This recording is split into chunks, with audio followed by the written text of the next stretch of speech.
Hey, WTFers. Today's sponsor is adamandeve.com. Get 50% off any item along with free gifts and shipping when you enter WTF at the checkout. That's adamandeve.com. adamandeve.com. Have fun. Lock the gate!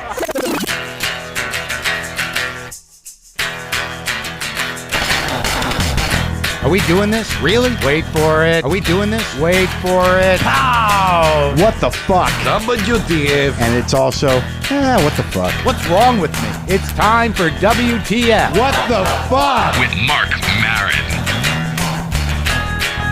All right, let's do this. How are you, what the fuckers? What the fuck buddies? What the fucking ears? What the fuck nicks? How are ya? It's me, Marc Maron. I am in London, England. I've not done any podcasting from London, England until today, the day before I leave London, England. And I've got to be honest with you, I've had a pretty great time here. Well, I knew I would, but, I've been a little awkward, a little adverse to traveling to the UK, to traveling to Ireland. I make myself a little crazy, but that's not really the issue. The issue is that I spent 2 weeks here, and I didn't do a lot. I did a few things because I felt like I had to do them. I did shows every night at 10 at night. The run went really well. The audiences were much better than I thought. There were a lot of what the fuckers that came out, and I certainly appreciate you being here. I had a lot of good food. I was staying in Soho. It was terrific. I took a walk down by the river. I saw Parliament. I saw Buckingham Palace. I saw, Big Ben. I did the Monument. I went to the East End. I walked down around there. I saw the Tower of London. I did a lot of stuff. I crammed it in. I didn't get to a couple places. I didn't get to the British Museum. I literally stood in front of the British Museum, knowing what was in the British Museum, having been there once when I was just out of high school. And I don't know if I was depressed. I don't know what happened, but I got out of bed. I've been sleeping really late here. I don't know why. I got out of bed. I'm like, I got to go to the British Museum. Fuck it. I need to see the Rosetta Stone. I need to see that crystal skull. I need to see some mummies. I need to see all the stuff that the British Empire has stolen from other people over the years and stocked up into that British Museum. And I just stood there in front of that place. It was so big and so daunting, and I got exhausted and resentful, and I couldn't fucking deal. And I thought to myself, like, do I have to see the Rosetta Stone? I mean, it was essential in figuring out how to interpret hieroglyphics. Just the fact that I remembered that means that the British Museum had done what it needed to do. It unearthed a memory of something I learned in a history class, probably in 9th grade, and I felt satisfied, and I went and got a shave by a Cypriot instead. I got a shave down the street from the British Museum, and the guy smacked me in the face afterwards. It was like hostile, like he was jamming the brush into my face. It was not a good thing, and I didn't know why. He did a very good job, but I didn't know what I was supposed to do. Who hits a guy after a shave? And I didn't know if I should tip him more for that. But it was like a couple of smacks on my face. I got past it. The only weird thing that really happened here, to be honest with you, was I'd done a pretty good show. I've been putting my heart out there and doing some pretty good work, about an hour, 15 minutes a night, just me. And I'd done a pretty good show, and I was leaving backstage, and I was walking down the stairs, and the audience was still, letting itself out. I mean, they were all walking down the stairs. And, there's that moment where you're performing, you walk out, you lock eyes with someone who was in the audience. I see this woman looking at me. I'm looking at her. She's with a guy. She was actually with a friend of mine, Jerry Sadowitz. And she locks eyes with me, and there's that moment where you're anticipating something. You're always sort of fishing for a compliment in your heart. You'd like some kudos. You'd like something nice to be said about what they just saw if they're going to lock eyes with you. And I don't know if this was British or what, but she just said, you all right? Are you all right? Are you all right? Are you all right? That's about the worst thing you can say to me after a show. Am I all right? Yeah, I'm fine. I'm fine. Why didn't you just not say anything? How would that have been?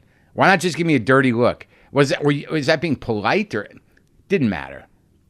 They also say, like grown-ups say, they got to take a wee, like publicly when they have to pee. They literally say, I'm gonna have a wee. A wee. It's so cute. It's like they're 7.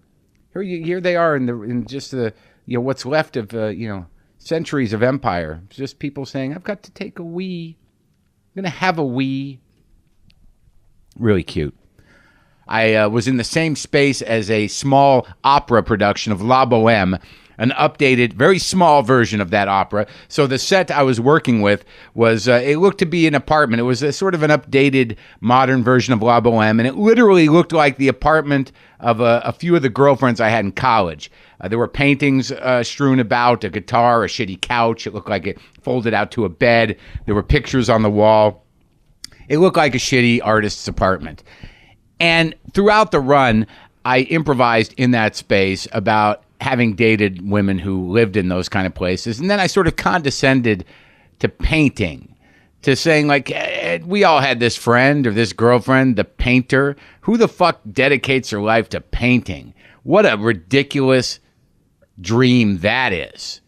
And I had some spite in my voice, and I'm actually feeling guilty about it today. And I'll tell you why, because I went to the Tate Modern Museum, which is spectacular. It is one of the best museums I've ever been in my life. And I think I needed to go. And I was actually not going to go to the Tate Museum because I'm like, how much modern art can I see in one lifetime? I've got this angry detachment from art because I had an experience where I'm like, I don't know how to integrate this shit anymore. I don't know if I'm going to learn where it belongs in the history of art or in the context of how it was created. A lot of that stuff is starting to dissolve in my brain. It's starting to dissipate. I no longer have a context anymore because I'm getting older and I don't give a shit as much. So I started to detach, and then I realized I started to sound stupid and angry about what? Painting? Painting is supposed to be great.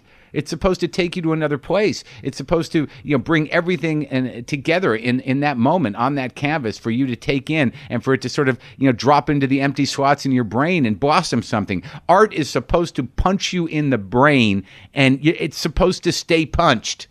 That's what a good piece of art does. It doesn't matter whether you understand it or not. You need to be punched in the brain.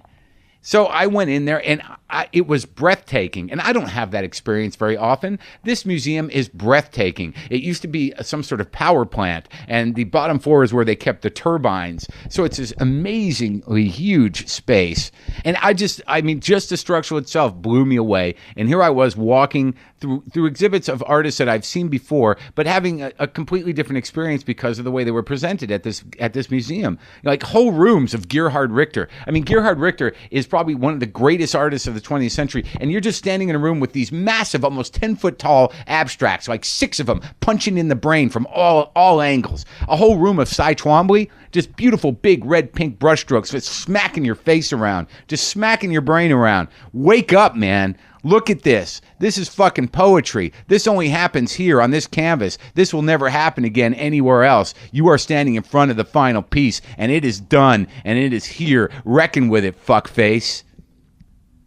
That's what that was saying to me. And I'm like a guy that wanted to be an artist. I wrote poems. I did photography. I took a lot of pictures. I thought about it. I didn't do it. There's no reason for me to resent it. It's such an enriching thing. And even if I don't understand where anything goes or what anything does, I was in an Andy Warhol room, and even Warhol, as tired as that guy may get, I love some of his shit. And they displayed it beautifully. Then I started thinking, like, what the fuck did I do? What did I do? What did I do with my life? Oh, by the way, I also had a pork belly and applesauce sandwich at Borough Market that was spectacular. Do I use that word too much? It was awesome. I haven't been eating that much meat, been trying to be good, but today was the day. Today was the day for paintings and pork belly. Today was the day. But what did I do with my life? Am I an artist? I have a hard time calling myself that. I don't know if comics are artists. I know that sometimes everything is happening in a very immediate sense, that what's going on stage will never happen again, that experience between me and the audience will never happen again. It's not on tape either. It is in a moment. It will never happen again. A woman stood up in a show at the Soho Theater here after I did 3 Jesus jokes and said, "That's it. I've had enough. I'm a Jehovah's Witness. I'm leaving." Why the advertisement? Why do we have to billboard the faith? Do you think someone else is going to get up and go, "Oh, if she's going, I'm going too, because I'd like to be a Jehovah's Witness"? But there are moments that happen on stage. I don't know if what I do is art, because I don't know how consistent I really am with it. Is a well-crafted joke art? Is comedy really art? It doesn't seem to really hold up for the long haul. It doesn't seem to hold up historically. Maybe some plays do, but does stand-up hold up? Do people really go back and look at Pryor as something timeless? Do we do timeless? Is that what we do? I don't think we do timeless. I think we do timely. On this show, we're going to talk to a British comedian, Stewart Lee, who I had to be introduced to. This is the weird thing about British comedy and American comedy. This guy is a great comic. He's an inspired comic. He's a truly unique comic. And if anybody that I've seen lately that I think might be, someone I would call an artist, it would be this guy. And I'm not even sure why. He's been doing it as long as I have, if not longer. And the business here is so much different than the business is in America. And I had no idea who he was. So I had to do sort of a cram course on him and then have an interview with him. But he's a very unique comedian. There's very rarely that you see people who are truly unique. And Stewart Lee is truly unique. And I felt like an idiot because I don't know much about British comedy. I'm embarrassed about that. Maybe but I don't know much about American comedy either. I don't know much about comedy that beyond my garage, to be honest with you.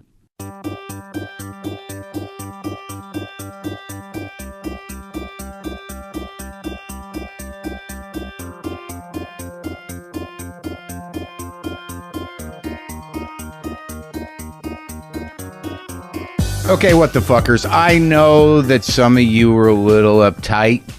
I know some of you are pretty proper. I run in two worlds. But look, our sponsor is Adam and Eve, and that's just the way it goes.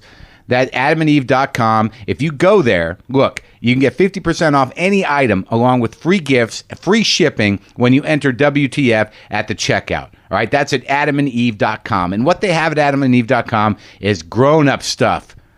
Dirty movies. Oh, no, let's not say dirty. Let's say adult. I like them. I got a few. Toys. Plenty of toys. And I want to reach out to the women if I can without insulting any of you. Is that I've said this before. I've never dated a woman that didn't have a toy. And you know what kind of toy I'm talking about. So if you need a new one, they got them. They got all kinds. Go to adamandeve.com. You can put WTF in the window at checkout, and you get free shipping, get 50% off any item, and you get some free gifts, some grown-up movies. So enjoy that. Don't be afraid to buy a new toy. They come in all colors and shapes. Some of them require batteries. Some of them don't. Some of them strap on. Some of them, I think they have one that actually straps onto your chin. That's silly. But, maybe it'll look silly, but maybe it'll feel good. That is the obstacle we have to cross here. adamandeve.com.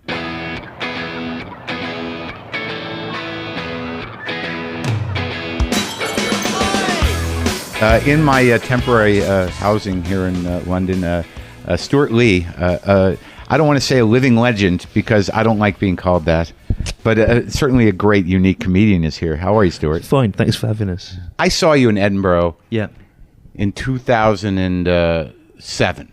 Oh, in 2007, yeah, right. Because people took me to see you. They said, you got to see this guy. I was a miserable wreck of a person when I was there. I had a miserable time, but I was so stuck in my own shit, and and I had never been to the festival. But your pacing and your delivery had a profound effect. But then it just sort of I didn't look you up again. Fine. I went to the United States. Well, no. This is the thing though. And then people, were telling me like this. You got to see this guy. You guys have things in common. Yeah. And I got to say, I was nervous when you were coming up here because I spent a lot of time watching your stuff, and you're a singular voice. No one is like you. Well, it's just I've copied people that you don't know about. Is that what happened? Okay. Now that it's explained, but it seems to me that your stand-up, and when I watch it, has a very not only is it deliberate, but like there's a timing to the sound that you have a very specific pace that you're willing to wait. Yeah, well, I do like that, but when I was a teenager. I was lucky or unfortunate, depending on which way you view it, in that of the first 10 stand-ups I saw, by just statistical probability, it turned out that 6 or 7 of them were those kind of slow-paced, deadpan like types. Who? Well, the first stand-up I ever saw, apart from when I was a little kid and would see things with my mum, like the Two Ronnies and stuff, like old vaudeville sort of stuff, was in the immediate sort of post-punk era in Britain. We had this alternative comedy boom. I don't think you really had the same thing in the States. There was no need for it because there'd always been a wide variety of stand-up. You had a Lenny Bruce, but you also had mainstream guys as well. But no one knew him. I didn't know him, and as much as he gets bandied about, in terms of you really, as someone our age, I think I'm a little older than you. You've got to put him into context. Well, it's meaningless. To me, it looks like there was a tradition of Sure. stand-up in the States. Right. What really wasn't that Right. here. There was guys in like working men's clubs all doing the same gags as each Okay, other. right, like vaudeville almost. Yeah, and then you had like odd little things like raconteurs or sort of folk singers like Billy Connolly who did bits between the songs, and eventually the bits between the songs became... Oh, so you had no real stand-up. Didn't really have right. it in the same way. You had occasional blips like Dave Allen from Ireland, who's very like... an American stand-up in lots of ways. But so in about 79, 80, it sort of started here, stand-up in a way that you'd recognise. And outside of London, where there was about 3 clubs, the places you used to see these people was opening for bands. And I saw this guy, Peter Richardson, who went into the comic strip, opening for Dexys Midnight Runners in 1982 in Birmingham, doing a character of a Mexican bandit who just spoke really in a really slow, threatening way. Then I saw Phil Duputus, who's very different. I saw him opening for Billy Bragg. He's a much livelier, bouncy kind I've of met him, character. yeah. But the one that really got me was a guy called Ted Chippington, who opening for The Fall, who were the best band in Britain and are still going. And Ted Chippington, I don't know where he'd really come from. He wore like a tight sort of teddy boy 50s rock and roll suit. He had shaved all his hair off. He looked very menacing, and he basically told the same joke over and over again for about half an hour with a noun changed each time, whilst drinking from a bottle in a really slow way. And he didn't seem to care whether the audience liked it or not. And I've subsequently found out he preferred going down badly to well. But I thought that was absolutely it was fantastic. That was my sort of moment where people older than me who are in bands went, I saw the Sex Pistols and there was only 12 people there, and I realised you didn't have to be able to play, you didn't have to be able to write a song. When I saw Ted Chippington, I thought, it doesn't have to be funny, you don't have to talk about anything, you don't have to look as if you're enjoying it, you don't even have to go quickly. And then when I was a student in 87, 3 years later in Edinburgh, I went out with a student show and I saw a bill that was Norman Lovett. He's about 60 now, he's very slow, deadpan. Arnold Brown, who's about 75 now, he was a bit like... he's an old Scottish guy who, again, was very slow and dry and deadpan. I can't remember any of his punchlines, but I remember the sort of setup, so things like... I walked into a branch of Our Price, the record store, as I have every right so to do.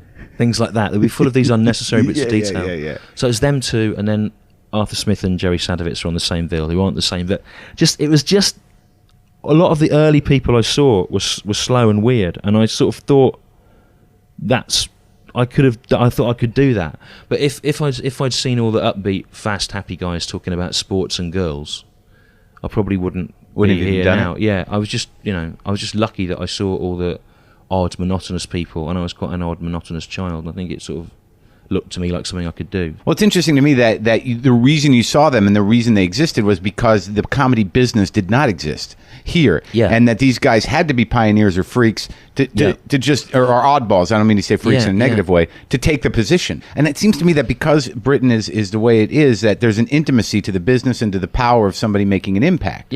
Like you live in a country where reviews make a difference. For stand-up shows, that's unbelievable to me. Although again, that's sort of only it's in about the last 10 years, right? 20 years ago when I started, in the Edinburgh Fringe, when there's loads of comics on all August in Scotland, the cookery critic would be someone would go, oh, can you go and review some comedy? It would be like really. But then about 10 years ago, they started to realise that not all comics were the same and that we do different things. And now there is a sort of school of criticism for comedy, but it's a symbiotic thing, because here, something that's happened here that I'm not sure if it's happened in the States in the same way is there's loads of comics doing loads of clubs, doing 20-minute sets. Right.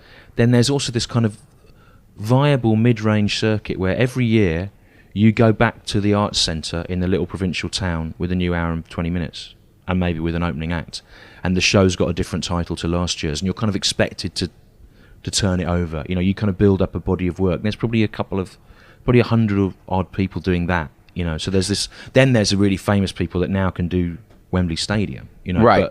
But I don't know if there's quite the same, there's this weird little mini circuit. Well, that's starting to happen actually in the States behind you, because what we had was a comedy club boom, which created a lot of monsters, created a lot of mediocrity, created a lot of hacks who were able to work. And now what's happening is because of the internet and because of exposure that people have a little more control over, they can build their own audiences. Well, I mean, the internet in that way changed my life, and I feel like some old guy going, "Oh, there's this thing, the internet, Yeah. and you can go on it, and there's it's mainly pornography, but there's just other stuff. Occasionally, there's funny things. But I mean, it is. I gave up for 4 years, and one of the reasons when I started again, I realised You quit for 4 years? Yeah, I quit stand up. Yeah, from 2000 to 2004. Yeah. What? How the hell do you do that? Well, I just. What do you do in that time? I didn't really do anything for a year. I wrote music reviews for a Why'd you newspaper. quit? Because I was getting really bad reviews all the time. I was with an agency that couldn't seem to sort of work out how to tour me or place me.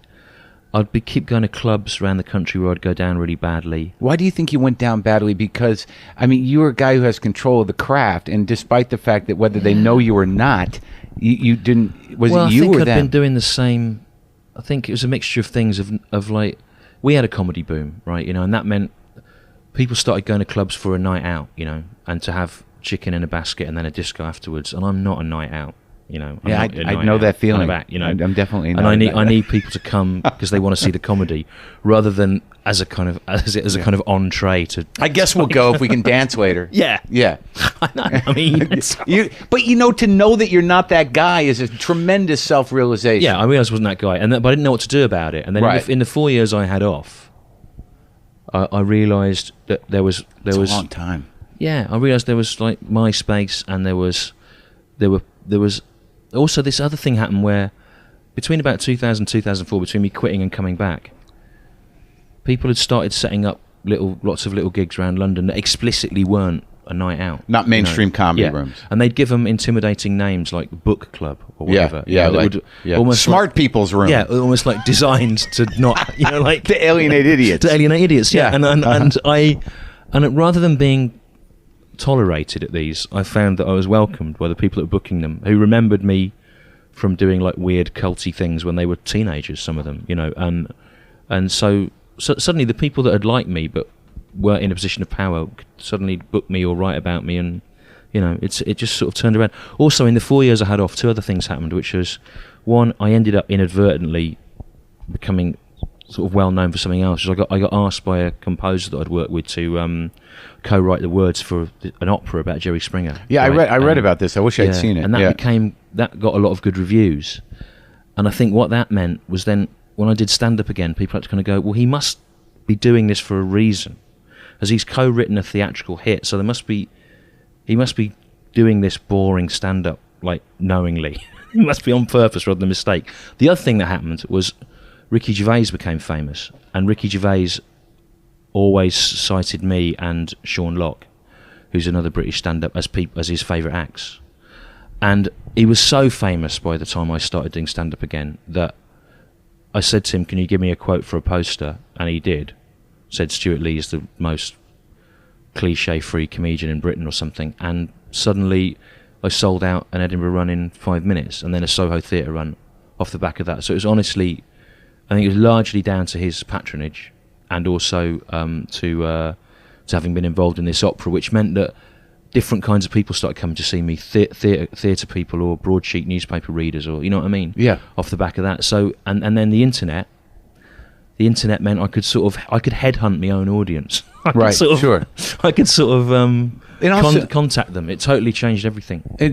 So most of your TV exposure, I mean, when you were younger, you did a lot of radio, and you were in a team for a while. Yeah, I did a series for BBC Two called Fist of Fun in the mid-90s with a guy called Richard Herring. I've met him. I met him in Scotland. Well, Sweet guy. He's the British equivalent of you. He's the podcast king. Yeah, the wizard. He and at the time that got average reviews, pretty good audience figures. Was not recommissioned. Was never released on video. When we toured it, no one came. We used to lose money. And somehow in the interim, after it being decommissioned, we found probably not unlike David Cross's Mr. Show. In fact, I saw a pilot of that after we'd done I was at the pilot recording of Mr. Show in LA in like 95 or something, after we'd done our first series. I thought, wow, this is really interesting. This is sort of the same, but it's here. Yeah. And I think we enjoyed a similar thing where 10 years later, people are going, oh, I used to love that. Yeah. But at the time, yeah, nothing. And also a lot of the people that say I used to love it are now other comics or writers, or it seemed like it connected with all those people But Well, yeah, so you seem to be square one for what would be the equivalent of British New Wave English comedy, New Wave alternative comedy. For a lot of these kids, though. Like, I mean, it's really weird, like, to meet people that say it was, significant to them then. Because it was like nearly 20 years ago, and at the time we didn't really have any commercial sense. success. No, well, I think it's that people didn't really know how to tour comedy then. It was all new. I mean, we used to go out on tours and they go, oh yeah, it's like rock and roll. Put them in a van, put them in hotels, spend loads of money on it, and we come back like 1,500 quid in debt.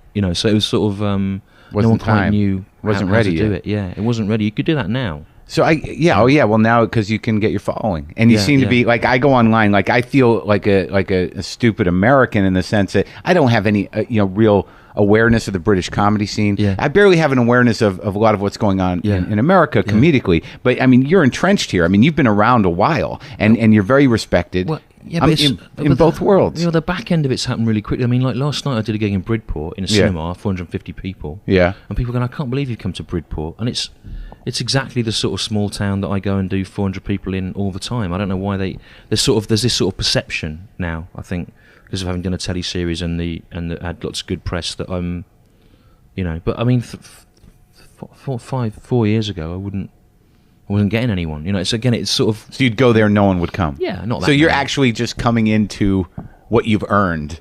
Yeah, but I also think it will go away again. Well, of course. I think so it's sort of... I think there's a glass ceiling to being the alternative comedian. But there's a glass ceiling to anything. Yeah, But what I'm like seeing after I look at your stuff, which I think is impressive because outside of it being funny, and I don't laugh easily. Yeah.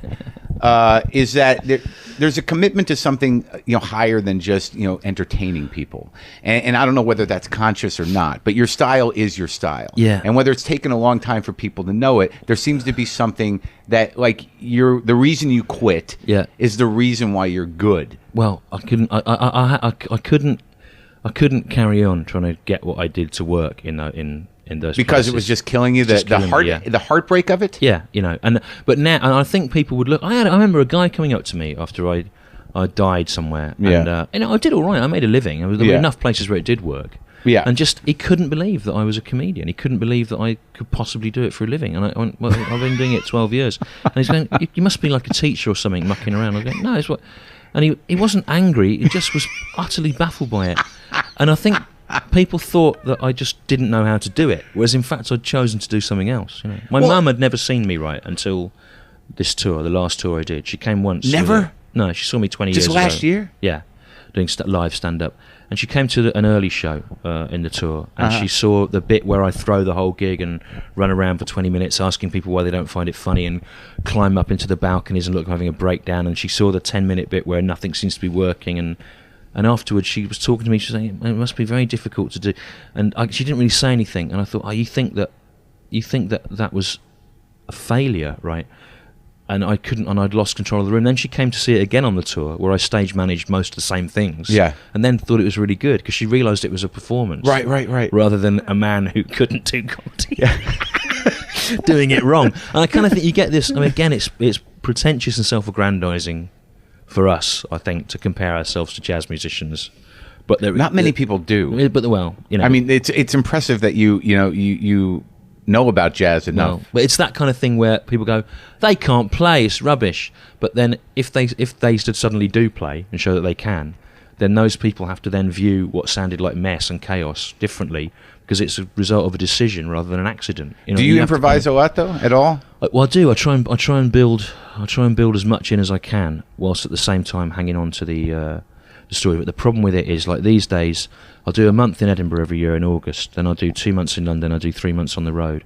And by about this third month, most of the possibilities that improvisation can throw up have happened. And they're integrated. They start to become like codified, like you have to kind of force them to happen, a bit like Groundhog Day. Yeah. And so I think there's a sort of a shelf life for a show. And actually at the moment, I'm obliged, due to avarice, to tour the shows for longer than they're still sort of alive, But do you mean, so you're willing to let an hour's worth of material die with the end of a show? Yeah, I mean, every time I draw a line under it, and I do so with great relief. This year, I finished this tour in April. I've been doing that show since August, on and off. I finished it within 3 days. I've forgotten it, and then I was being offered gigs for this month. Can you do the Belfast Fest or whatever? And I have to say I haven't got an act at the moment. I'll have one by the end of August. But because you don't want people who have seen you to go, well, that's old bit. Yeah, but also I can't keep it all in my head. I don't know what's happened. But you're not bored with it. Well, I am sort of bored with it as well. Yeah, I can't there's only so many times, there does reach a point where it's worked through, and it sort of peaks, and then you try and have to maintain it. And part of my reaction against that is one of the grindingly difficult things about Jerry Springer the Opera was I'd never worked in commercial theatre. I'd done fringe comedy and little weird fringy performance arty things. So, this was at a National Theatre for 4 months in its finished incarnation. Then we had to find a way of maintaining this thing for years in the West End and trying to get it out on tour. Why was that your responsibility? Because I was the director, and there was no money to bring anyone else in because it was always running at a loss because of various legal issues. And so you had to recast it, but try and hold on to the same show, and you were trying to trick 50 people into. And there was we built lots of improvisation into that show, but a music theatre performer's brain is such that they're looking for certainties, night after night. And in fact, big dance steps, yeah. And in fact, all them big Broadway shows and the West End ones, when they tour, directors get given a grid of moves, of like square. It's literally like a chessboard of exactly what will happen every night. And I never had a grid, and no one could understand how had you done it, And I think killing the stand-up after 6 months each show is partly again of I never want to be in that position again where something's happening. Where people are like, why don't you use a grid? Yeah, why don't you use a grid for you? It'd be easier if you use a grid. Yeah, a grid of moves. Here are your jokes. Here are the boxes. Yeah. When you did the opera, it was a fringe thing. It was like a cult thing. Yeah, and then it got elevated. And you couldn't deny the financial. I mean, it was a good opportunity. Yeah, it was. I mean, you couldn't deny it. Yeah. Did you resent it though? Well, but in the end, I did because it was sort of. They sucked the love out of it? Well, it did. I mean, it becomes one of those things where... Business. It becomes a business, yeah. And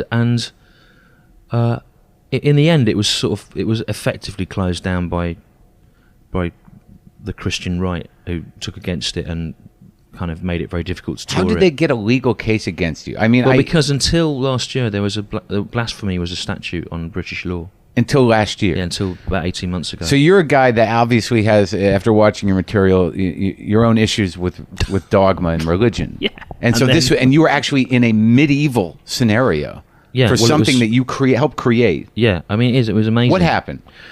Well, the plot of Jerry Springer the Opera was the first half was like an episode of the Jerry Springer Show with these strange, where he'd interview all these guests and whatever.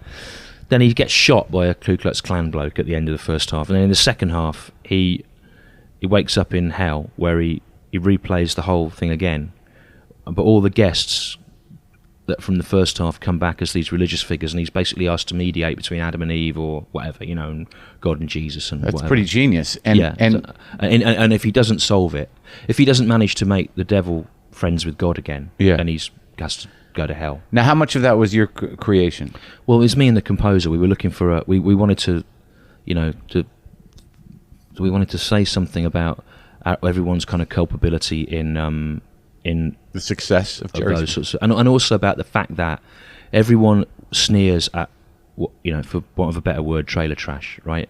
But the kind of emotional problems that are laughed at on a Jerry Springer show are the same as the great plot lines of heavy literature, and opera. And opera. Their incest, their family relationships that are broken down, whose child is that, all those kind of things. So actually there's a dignity in them as well, if you know them right. Sure. But anyway, the Christians got hold of the fact. The Christians on the far right. Once it was at the National Theatre, though. This was it was after. fine. It was there. The National Theatre was fine, right? Yeah. When it got into the West End, they sort of found out about it, and someone told them, and they unleashed their armies on you. Yeah, well, they did. They got 65,000 people who'd never seen it. To complain about a proposed TV transmission of it, and because the blasphemy law was still on the statute books, they were able to, as was another law which was pending, which was eventually scrapped. They were able to at least threaten to use the blasphemy law, which was set up. Now, it was set up under Henry VIII. If you get prosecuted, are you burned? Well, the last time it was used was 1960-something against a magazine called Gay Times, which had a homoerotic poem about Jesus on the cross.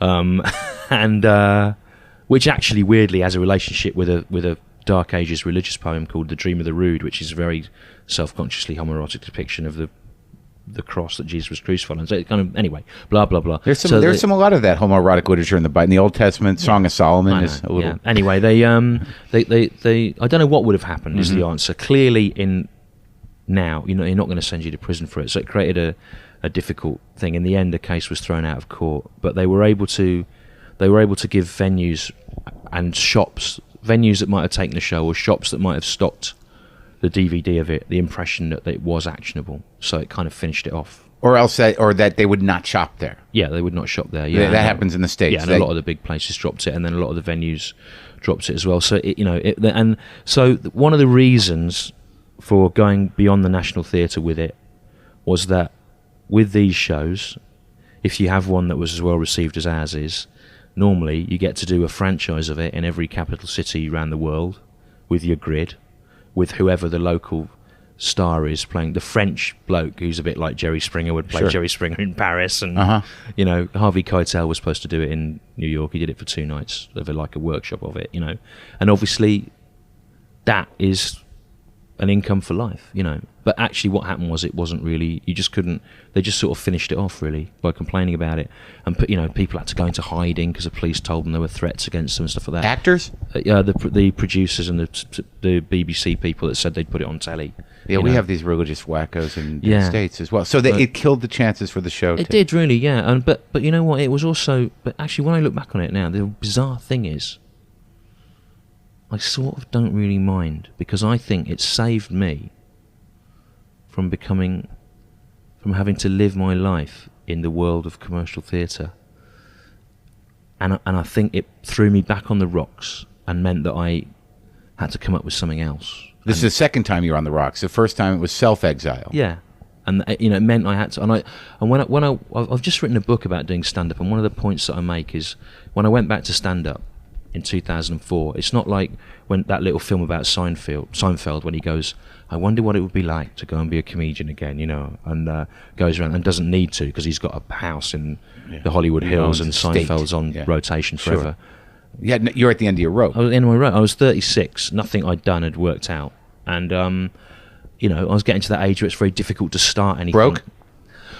Well, I wasn't broke, but there was nothing coming in, right. And this show that had worked on for 5 years, we hadn't got a royalty for the last couple of years because of all the legal stuff, and it wasn't going to go anywhere, it couldn't be put on anywhere, and I was not, match fit to do stand up again, and I didn't really know what I was going to do, but I also suddenly I realised when I quit stand up, I was thinking, I can't get this to work. Why weren't these people that want to be entertained listen to me? And it seemed so inflexible stand up. I thought, you have to go and do this. You have to open with 5 minutes of strong gags. You've got to do something that works on a Friday night in Liverpool. I deal with but then that, when I went back to it, I thought, you know what? Compared to trying to organise 50 people in a piece of music theatre, it's easy. You can do whatever you want. Right, anything you want. You can do anything you want. Yeah. Right? You can tell a 20-minute story. You can not say anything for half an hour. You can turn your back on them. You say can, things over and over. You can say the same over and over. You can leave the stage and do it from the back of the room. Yeah. And no, you don't even have to clear it with anyone because it's just you. Yeah. You can write something at 12 o'clock after a long lie-in at midday. Yeah. And you can be doing it on stage 8 hours later. And it suddenly seemed, more than all these other things that I dallied around in, it seemed like the absolute greatest form of performance. So you were it's sort of born again stand-up. Yeah, I was a born again stand-up because of this other stuff, and also going to a pub on a Wednesday night and getting a door split of 50 quid was 50 quid a night more than I was making from a thing playing to 500 people in a theatre. And you can walk away from it and feel happy with yourself. Yeah. If it goes well. But even if it doesn't, I had a similar realization where it's sort of like, I'm doing exactly what I want to do and I can do whatever the fuck I want. Who the hell gets to say that? Granted, maybe we don't make as much money as you want, but you really can do whatever the hell you want. You can really do whatever you want. And I'm sure you get this in American festivals as well, but in Edinburgh, someone will put on a night and they'll go, hey, we're having a special night of comedy and it's called Outrageous Night, and you can say and whatever you want tonight. And I go, well, can't you just do that anyway? Like, have you got some other set that you hold back that's like the thing you actually want to do? Because you're not being stopped. Yeah, the not funny set. That's what it is usually. The idea of like, where are these people that aren't saying, well, there's nothing else in it for us. I imagine when I watch you and I see stuff in myself, which is the only way I can identify with anything, is that there is, you are defying the audience. Yeah, up to a point. But over a point to some degree, well. and that's your gamble. And I understand it as a comic that like you're going to push them until they might break, and then your card, your reveal has got to be pretty fucking good. Yeah. Well, it isn't. I mean, I do like that. I mean, that is a weird thing in the last few years. I'm really happy now that I do get to play to rooms where the majority of the people have come by choice to see me. Yeah. But I also like the fact that there'll be an element where it's not going to work for them, and you have to persuade them, right?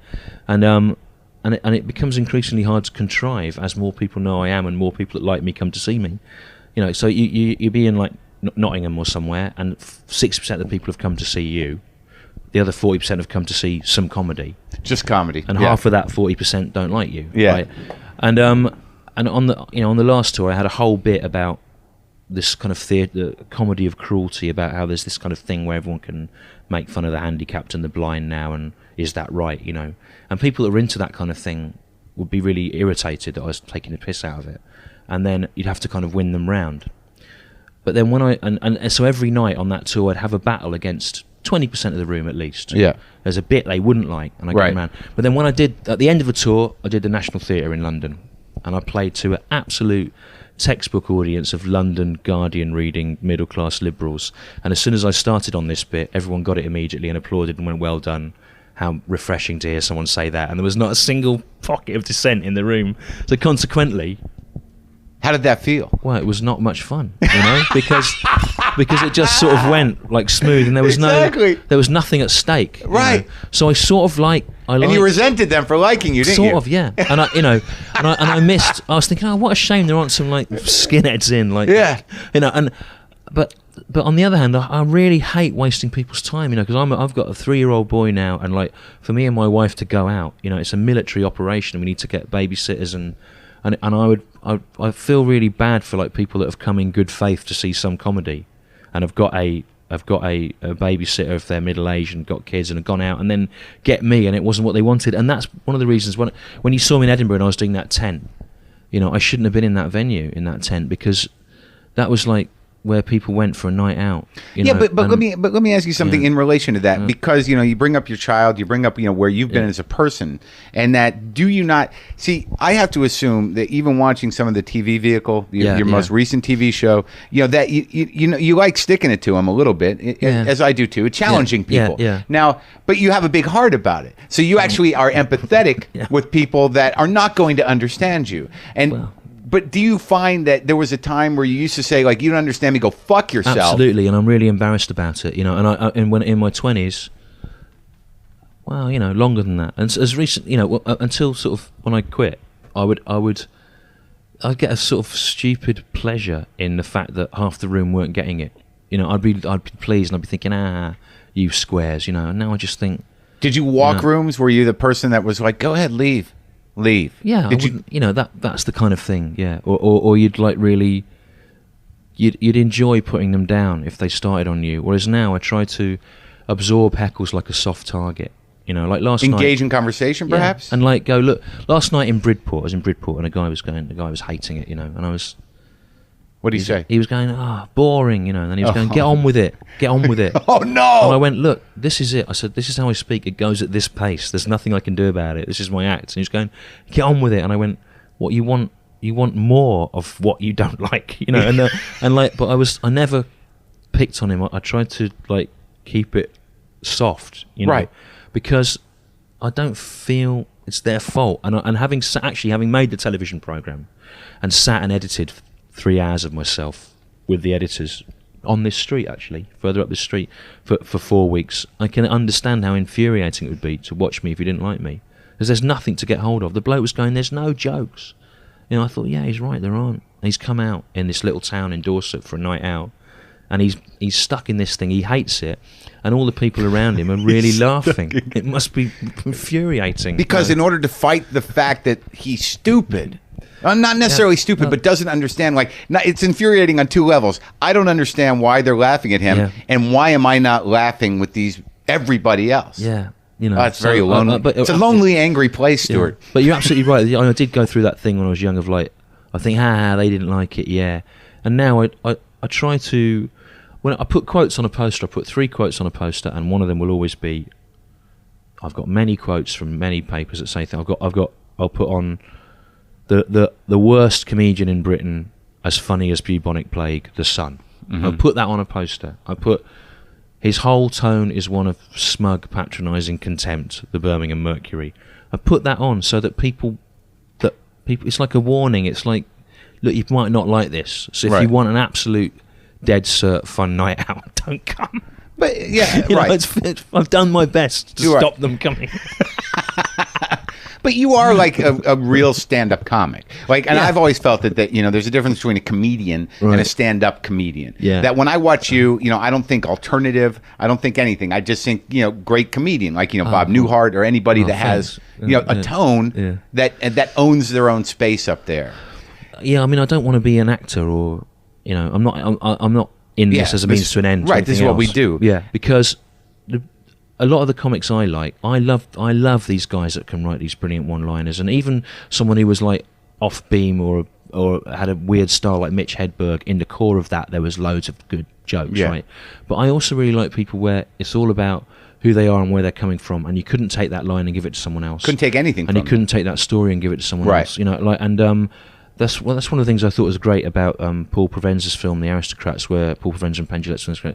Let's see 100 people do the same joke, and then we learn what is the essence of them and their delivery and their style and who they are. And George Carlin does that joke with a world weariness, as if he's been crushed by the responsibility of telling it, which is sort of how he imparts truths to us in his act. Whereas there's other people in it that do it as if it's really great fun, and and I kind of think it's quite hard to plagiarise me, because the things are too long and they're about style as well as the words.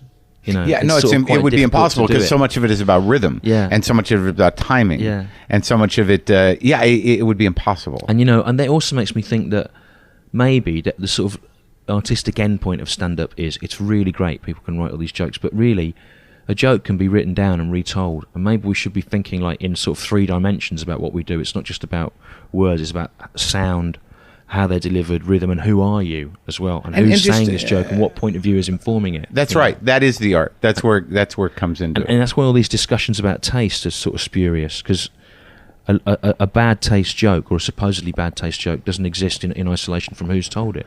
And Chris Rock was very good on this. He said he says it's fine if you're applying pressure upwards, and where is up depends on where you are. If you're a successful white guy in a smart suit that looks like it costs a lot of money, I would say your targets are limited, because you're the man. You're right. You've got to think. Most of the pressure you apply is downward. Right. I think it does make a difference. But in talking about stand-up as art, and also by pointing out jokes, that's almost demeaning to that model. Yeah. That by saying that, that joke, as this detached floating thing. Yeah. Doesn't matter. It's demeaning to being a real stand-up. When people, they say that we're just joke tellers. Yeah. They're demeaning us in a way. Yeah. I mean, a lot of money is spent in publicly funded theatre workshops, where highly educated theatre practitioners sit around working out how to engage directly with ordinary people in an audience, how to break the fourth wall, how to take theatre into unusual spaces. And all those things are things that the worst hack comic does every night. He has to walk into a room and recalibrate everything around the space, who's there, what time of night it is. He has to make in-the-moment choices that people in theatre win awards for doing. If they do it the slightest bit, people go, it was amazing, he turned slightly to the left instead of walking straight forward because something had happened in the room. Yeah, it was a choice, improvisational choice in the moment. Yeah. What a genius. What a genius. And we live that. A comic is making improvisation choice from the moment they enter the room. Yeah. They know you can't do, that's not going to work here. They won't be able to see me there. The bar's open, the last place you did it was closed. It's like every It's courageous. Every single thing is different. Yeah, you talk a lot about that, about courage. Right. Well, in that, how people misuse that word. Yeah, perhaps. Yeah. But I guess there's just different levels of it. Yeah. But I like the idea of art, in that way, because I don't always wrap my head around it, and I know that it's not so much that we have a higher purpose, but what we do has got to be defined by the same standards as any other art. Yeah. And certain people take it to that point, and certain people don't. So now that you've established this freedom, your ability to talk about religion, political correctness. There's a couple bits I want to tell this to people, because I had not watched you, and people in America don't know who you are. But if you look up Stewart Lee on YouTube, there's plenty of stuff there. You have a novel out, you have a book out, there are several DVDs out. But the stuff that, like, you actually, when I watched, there were two bits, the Weight Watchers bit, and dealing with the Muslim issue, and the political correctness, that if you wait it out, even the ET bit about Lady Di's death, is that in the time that you take to humanize the people that you're talking about, and then either use them to skewer what you're talking about, you still respect the people that you are creating up there. Even if they're ridiculous. And there's a lot of heart in that. And that's what makes it different. That even if you're saying something that's going to, make people feel stupid, or the point you're making is to call someone stupid, the amount of heart you invest in characterizing it is what makes it good comedy. Well, that's very interesting. I mean, I'd not thought of it like that, but I do suppose I'm trying to do a bit about the new government. We've got a new Conservative government here. We haven't had one for 17 years, and they tend to be on the right. They tend to be from very privileged backgrounds. And when I started stand-up in the 80s, every comedian and every audience hated the Conservatives. That was basically what the comedy circuit was, just loads of people hating the Conservatives. And it wouldn't be like a bill you get now. So I was on a bill in Aspen where one woman, her shtick was that she was a black Republican. Another guy was that he was a white liberal. Yeah. You wouldn't get that in the 80s. Everyone was left of centre and hated the government, right? And when the Tories came back, black Republicans a gimmick. Yeah, I know. Yeah, okay. I know it's a gimmick. Yeah, but even so, you wouldn't. Okay, you wouldn't have got some of it. So when the Tories got back in, I sort of thought, I wonder what it'd be like now to do that, like, really straight down the line, hating the Tories stuff we used to do in the 80s. It doesn't wash now because society's so much more diverse, And confused. Yeah. And I thought, okay, how do you undermine them? Well, what you have to do is you have to be sympathetic to them, as if their privilege and the fact that they've moved through society without ever meeting any ordinary people, and that they're cowed by a notion of duty towards having to support the old financial institutions is actually a terrible tragedy for them. It's a burden. The burden, make them sympathetic, and actually they become ridiculous. But that's a genius thing. Fight them, and say they're scum. It's sort of, you've lost it already. Yeah, and it's a bit, and that's what I would have done 10 years ago. It's a bit like dealing with hecklers. It's sort of funny to sympathise with their inability to enjoy the show. That's right, to humanise them. Yeah.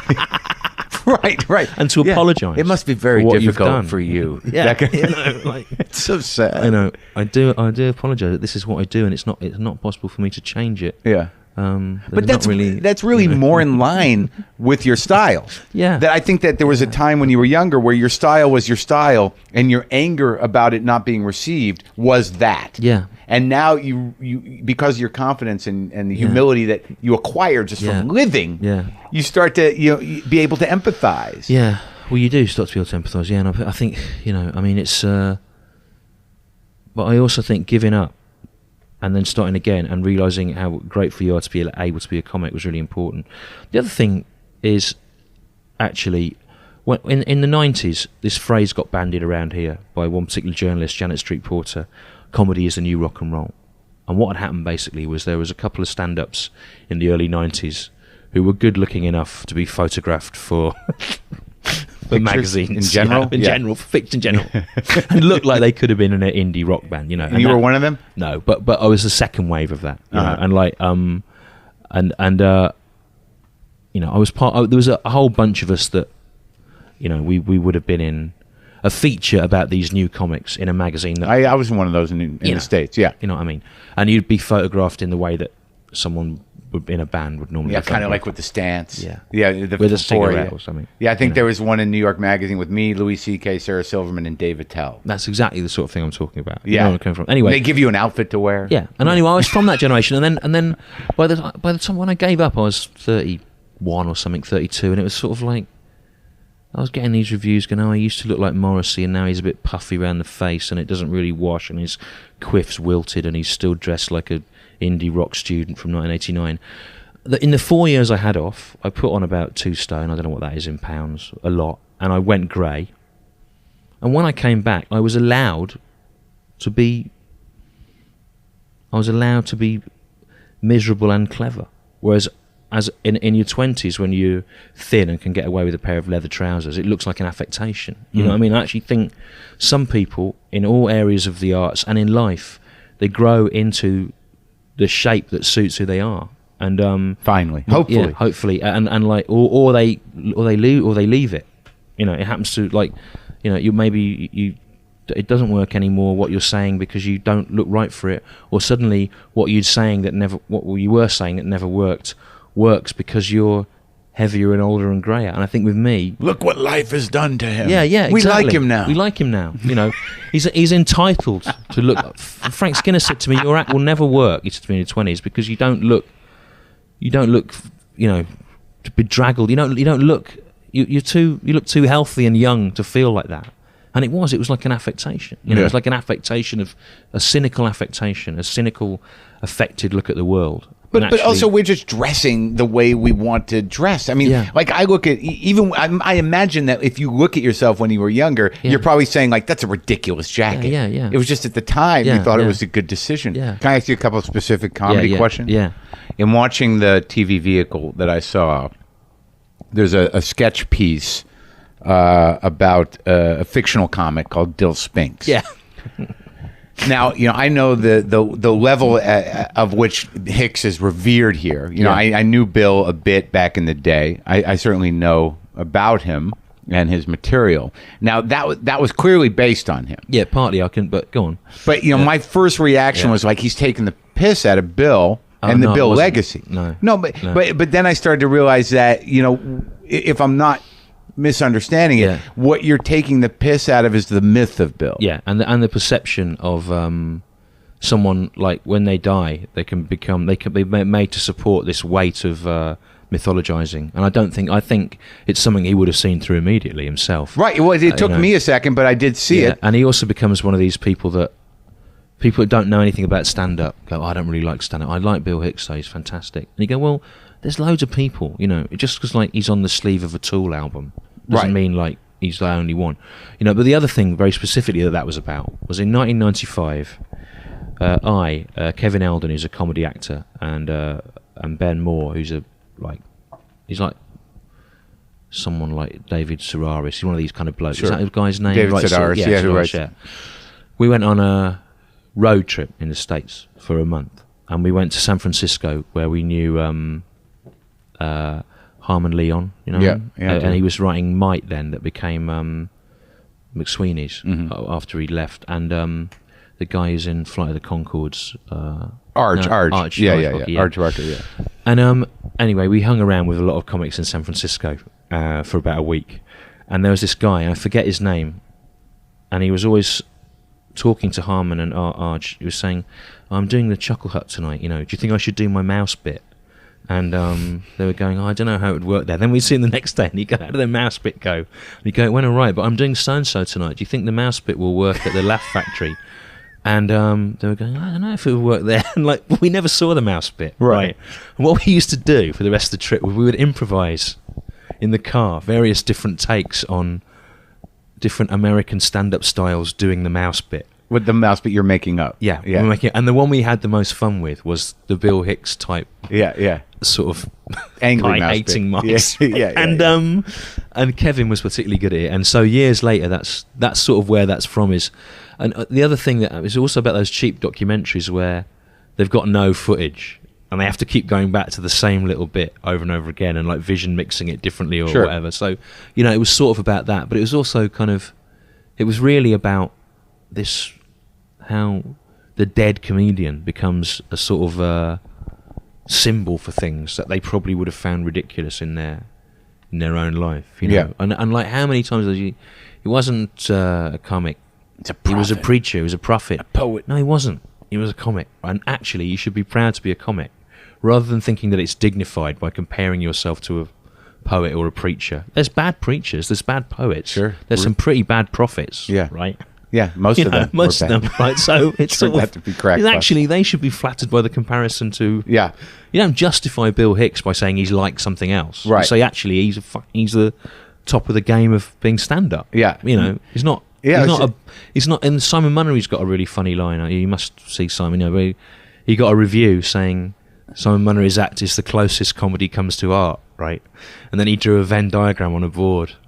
Like, it can never be art.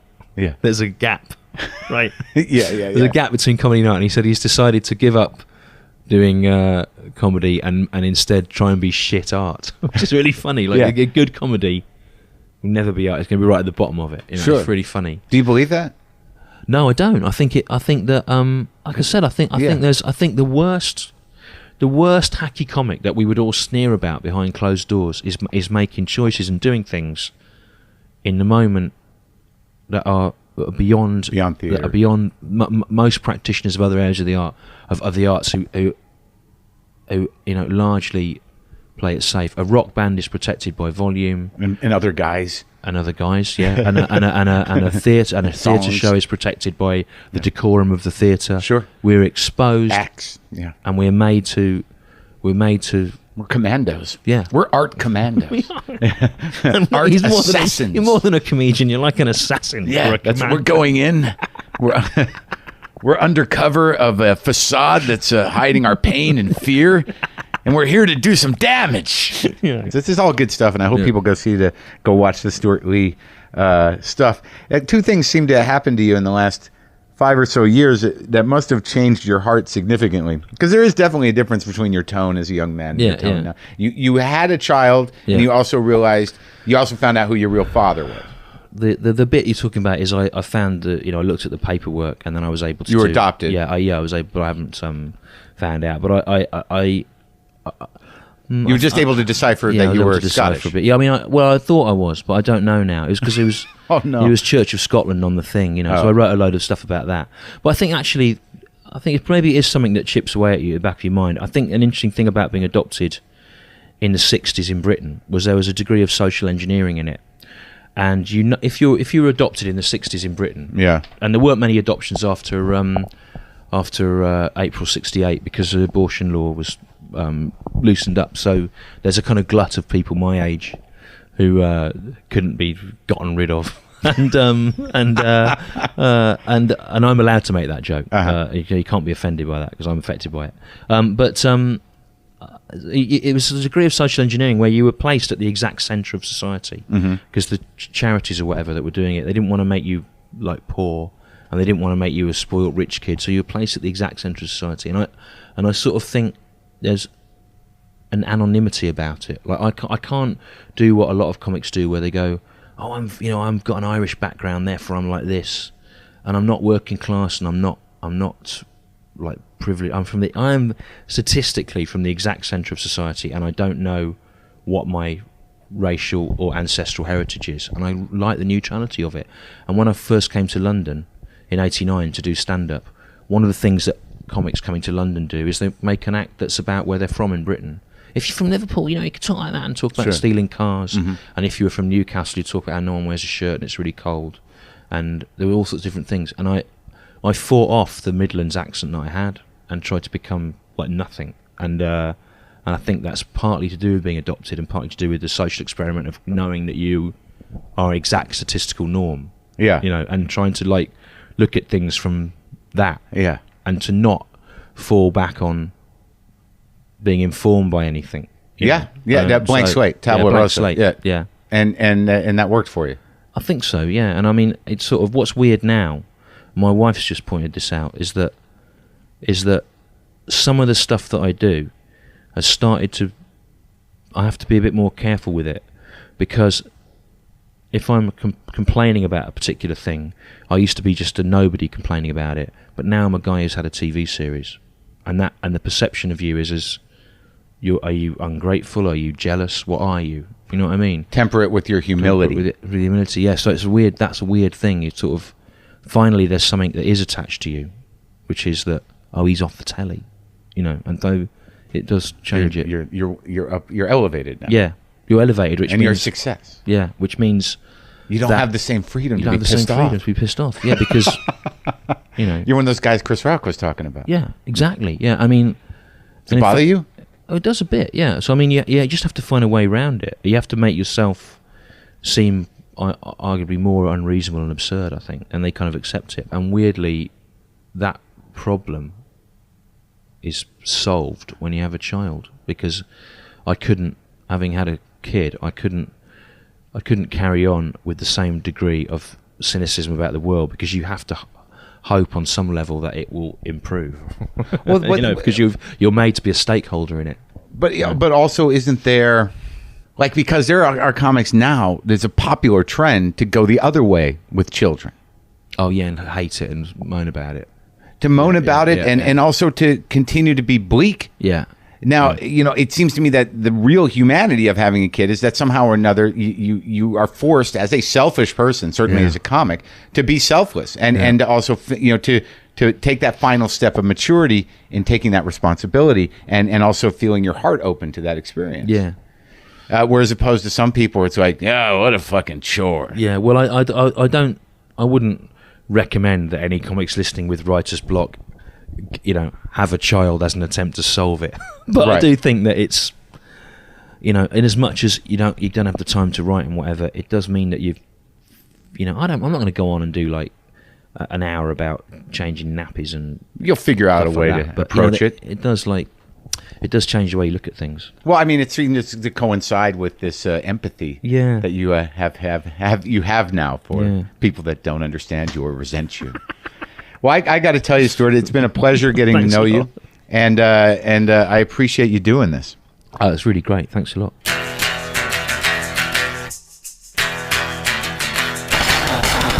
That's it. I'd like to thank Stewart Lee and the country of Great Britain for having me. As always, go to WTFpod.com. Get all your WTF Pod needs. Order a t-shirt. Donate some money. Buy some of those episodes at WTF Pod Shop, the live ones from comics that we've put up. And also, what else can I tell you? Get on that mailing list. Go to punchlinemagazine.com. Go to standuprecords.com. Go to justcoffee.coop. Or you'll get it all if you get on my mailing list. It'll all be in there. Updates, all kinds of things. Pictures of people. All right. Got to go. Pip, pip. It's been grand. You're all brilliant.